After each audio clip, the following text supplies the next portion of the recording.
வாங்க புளிச்சக்கீரை தொக்கு எப்படி செய்யுதுன்னு பார்க்கலாம். கடாயில் வந்து 2 எண்ணெய் ஊற்றிட்டு 2 டீஸ்பூனு மல்லி போட்டு 1/2 டீஸ்பூன் சீரகம் போட்டு பொரிஞ்சதுக்கப்புறம் நம்ம புளிச்சக்கீரையை போட்டு வதக்கி எடுத்து தனியாக வச்சுக்கோங்க. அது ஆறட்டும்.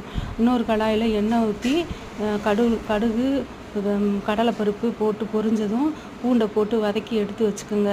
அதே எண்ணெயில் வெங்காயம் போட்டு நல்லா வதக்கிட்டு தக்காளியை போட்டு நல்லா வதக்கிட்டு அதிலே வந்துட்டு நம்ம புளிச்ச இப்போ இது புளி தண்ணி கரைச்சி வச்சு அதுக்கு கொஞ்சம் அதை ஊற்றிட்டு மிளகாத்தூள் ஒரு 3 டீஸ்பூன் உங்களுக்கு தேவையான காரம் எவ்வளோ தேவையோ அவ்வளோ கூட போட்டுக்கலாம்.